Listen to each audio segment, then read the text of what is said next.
Hi dear friends and subscribers, welcome to this cricket happening show today. And today I am welcoming you to the 5th day's play report on the first digital test match between New Zealand and West Indies. And as you know, New Zealand had done all the hard work yesterday. 172, they had wiped off the Arrears, 28 runs in the lead. The pitch was looking flat, and one would have not expected this, but well, it happened. Thanks to some very good West Indies bowling, especially Kemar Roach, who went with a 5-wicket haul, and the man of the match, Sunil Narine, who did the trick there, and both of them reducing New Zealand to 272 all out in the second innings. And then the target was very easy for the West Indies. They did it with 9 wickets to spare, so they had a 9-wicket victory over New Zealand here in the first digital test match played at the Sir Isaac Vivian Alexander Richard Stadium in North Sound.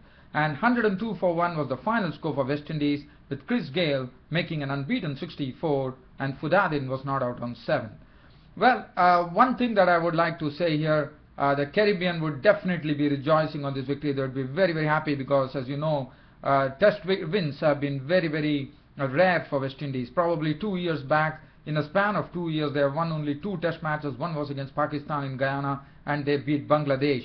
So, and there was a talk going on before this series that Pakistan and West Indies have not, in the recent past, they have not got wins over any other nation who has been strong other than Bangladesh and I thought it was Zimbabwe.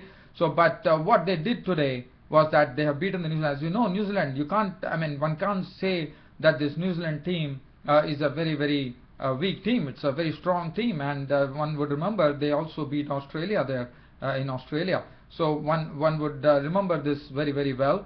So this was a very big victory to savor for West Indies. They're winning the match by 9 wickets. What was more important was this was done on a public holiday there on a Sunday. So that would be some sort of a great rejoicing for the Caribbeans. You know, Caribbeans, they like to have a lot of fun and laughter. They like to really enjoy the game, and you saw the spectators there who were milling around at the North Sound Stadium. And what a day they were having. So just recounting the tale that happened. It was Ross Taylor, the captain, and Neil Wagner. And Ross Taylor, well, one would have expected Ross Taylor to really stay at the crease, and in fact they were doing it very well. In fact, when the morning started, Ross Taylor was along with the debutant night watchman Neil Wagner, who was showing signs of real defiance, I would say, because on his first test match he showed that he could stay at the crease, but well, he was definitely living dangerously against Sunil Narine. He was not able to cope up with those deliveries, but Ross Taylor was nursing him around, and Ross Taylor himself was really playing a sedate role. So basically what New Zealand had decided was New Zealand wanted to play out the time and see to it, probably they wanted to see to it that they make as much runs as possible by doing the occupation of the crease. But everything was going well in the first hours of play, when 26 overs were bowled in that particular 1 hour of play, and after that there was a rain interruption. After the rain interruption, things started happening for the West Indies. Probably the concentration was disturbed, but well, it turned out in the favor of the West Indies, as the first to go was Ross Taylor. Ross Taylor, the captain, was gone, and this was a spell from Kemar Roach, who came in and picked up three wickets in that particular spell. He first came in and knocked off Ross Taylor by getting him LBW in front of the stumps for 21 with 3 boundaries. And the next to go was a beauty of delivery coming in from Kemar Roach, which held its line. Kane Williamson's forward defence prod was beaten, and his stumps were struck. His off stump was out of the ground, and Kane Williamson was gone, bowled by Roach for a duck of just 4 deliveries. And Neil Wagner, who had done all the hard work with Ross Taylor, was doing well, but Neil Wagner, as I said, he also followed to the pavilion as he was caught behind the bowling of Kemar Roach for 13. He took 103 balls, but what was very important, it was his debut. He was a night watchman. That showed that Neil Wagner has this ability to stay at the crease, even though he was living dangerously against Sunil Narine. And after that, Brownlee took a long while to get out of the match. So all the batsmen who came from New Zealand, they tried their best to occupy the crease, but I would give credit to the West Indies bowling for being relentless, and that's what they did. Dean Brownlee was caught. Gale bowled Rampal for 5, and that made the score 225 for 7, with New Zealand having the backs to the wall. Just imagine this, 173 yesterday, they were doing well, everything was going on, and here, I mean, that spell from Kemar Roche, who took 3 wickets of Ross Taylor, Wagner and Williamson, really reduced New Zealand and put West Indies in sight of victory. After that, it was Mone van Wyk who showed lots of determination in staying at the crease and also scoring some boundaries. Vettori, after that, one would have expected probably Vettori, an experienced person, to give some support to the Van Wyk, the wicketkeeper, but unfortunately it was not to be, as Vettori was gone, caught by Ramadhin of the bowling of Rampal for 13, and then it was Bracewell, Bracewell was LBW bowled Narine for a duck, and it was Chris Martin along with Van Wyk, and Van Wyk tried to collect as much runs. 258 was the score when Bracewell departed, but after that another 14 runs were eked out, and 14 runs were collected by Van Wyk, and Van Wyk was very, very good. He was reverse sweeping, he was showing a lot of innovation, he was giving himself room.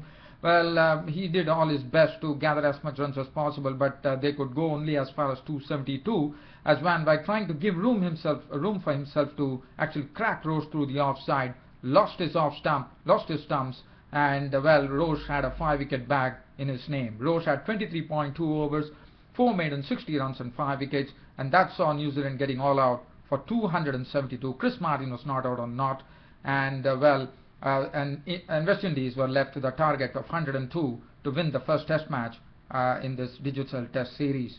Bowling figures, Rampal bowled very well. He took some. In fact, he had one beautiful delivery that he bowled. I thought it was Bracewell. I thought it was Daniel Vettori who caught a very good delivery from Rampal, which kicked off, and he was gone.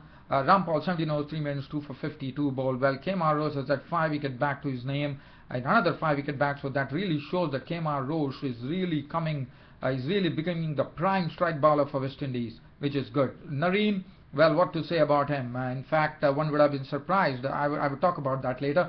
Narine, 42 overs, 13 maidens, 91 runs from 3 wickets. Darren Sammy, 16, 6, 25, no. Marlon Shambles, 3 overs, 1 maiden, none for 22, and Narine bowled 4 overs, 2 maidens, none for 7. West Indies in their reply, absolutely positive right from the beginning. And once again, this particular pair, the opening pair of Chris Gayle and Kieron Powell, who added 250 in the first innings, today once again showed lots of positivity in stroking the ball. Kieron Powell was not afraid to really play his strokes. He was really hitting it with lots of power. That shows the confidence that Kieron Powell had after getting to that century. And Chris Gayle, well, we all know about Chris Gayle, what he can do. Well, he started playing his strokes, his pull strokes, whether it is in the offside or onside strokes, started going for boundaries, and both of them were really doing it well. In fact, they had put up a partnership of 77 runs for the first wicket. When Kieron Powell fell, that was the only wicket to fall, as he was caught by Brownlee as he tried to. In fact, he had just before that delivery of Bracewell, he has played a beautiful stroke. One would have really called it class and a lot of precision. He actually bended his he's a left-hander, so he actually bended his left foot and just glided the ball. He gave the ball direction, and the ball sped towards the fence. But the next delivery, Bracewell had him as Kieron Powell tried to slash a ball through point. Brownlee held the catch. He was gone for 30 with 5 boundaries. Chris Gayle, well, he hit some 2 beautiful sixes of the bowling of Kane Williamson. One was a mere push. He was on the front foot. He pushed Williamson, and the ball went and hit the rope, and that was declared a 6. And then he used his feet. He came in line with the ball, got to the pitch of the ball, and beautifully lofted him over long on for a beautiful 6. And Chris Gayle had 2 sixes and 8 fours in his knock of 64 unbeaten runs of just 49 deliveries. And in the West Indies were victors. There's Fudaddin had hit the winning run. He remained unbeaten on 7 with 1 boundary. And well, West Indies had it very, very easy. In fact, they dominated the proceedings, I would say, in this whole first Test match. 102 for 1, and West Indies had won this match by 9 wickets and went on to a 1-0 lead in the series. As you know, this is just a 2-test series, so New Zealand definitely would have they would definitely have the opportunity to square the series, if at all, when the second test is played on 2nd of August here in Jamaica. Bracewell, 6 overs, no maiden, 1 for 25. Martin bowled 4 overs for 12 runs. Williamson, 3 overs, 1 maiden, 1 for 30, was costly. Wagner continued to do well. His overs were costly, but I thought Neil Wagner could prove out to be a better bowler for New Zealand because he has lots of aggression that he brings in. His follow through is good. He likes to talk to the batsman, and that's what one would see in a fast bowler. But probably he had to temper his aggression at some point of time, but it's early days for Neil Wagner. Vettori, 1.3 overs, no maiden, none for 3. And now I'm going to talk about something, the man of the match. Now, man of the match, one would have been probably expecting, either it could, my expectation or probably it could be Chris Gayle, but it was not to be. And then probably I thought maybe Kemar Roach might get the man of the match, but it was not to be. But finally, after looking at why the match adjudicators actually adjudged Sunil Narine, the right arm of offie, the man of the match, I thought it was justified. The reason being, he took a 5-wicket bag and a 3-wicket bag. Not only that, the pitch was a flat pitch, and taking wickets on this was not so easy. But Sunil Narine, time and again, has proved he's a really a very good bowler for West Indies. And well, the selectors thought that he was the one because he actually troubled all the New Zealand batsmen. The New Zealand batsmen were not able to really fathom what Narine was bowling. He had lots of variations, and he really made the New Zealand batsmen work. And finally, they made the mistake, and he got the reward. So I think that's something to be appreciated. Probably I would have thought Chris Gayle could have got it, but well, the match adjudicators said that probably the pitch was a flat pitch, and they felt that the bowlers had to be actually given the man of the match, and then probably they would have decided between Kemar Roach, the pace bowler, and Sunil Narine, and they would have told, because Sunil Narine took 8 wickets in the match, Sunil Narine got the nod. Well, congratulations to Sunil Narine for getting the man of the match.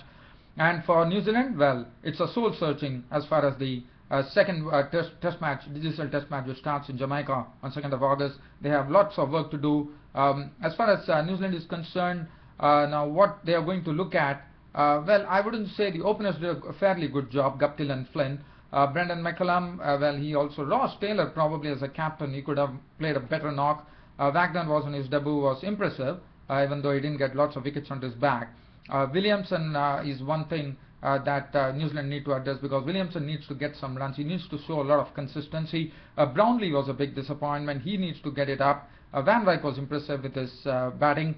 Other than that, the bowling was good, but one has to wait and watch what are the changes coming up as far as the second test match, which starts on August the 2nd at Savannah Park in Jamaica.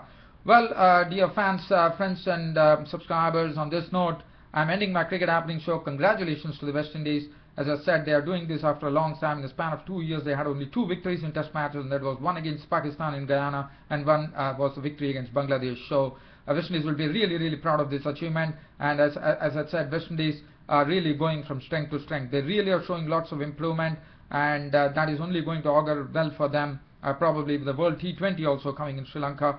And there's a lot of things that I see. Darren Sammy himself, a motivated captain, Chris Gayle's induction, Sunil Narine coming into the team, everything. I think the jigsaw puzzle is coming together for the West Indies, and I only hope that West Indies go back to their old halcyon days of Vivian Richards, Clive Lloyd, the 4 fast bowlers, Andy Roberts, Michael Holding, Joel Garner, Colin Croft. One would have remembered. Probably they go back to their winning ways that they used to. The Calypso. Probably the Calypso Charmers are probably getting ready to charm these crowds here on the grounds every time they play now. That's it from me, your host Ram, for the cricket show for today. See you all tomorrow. Thank you.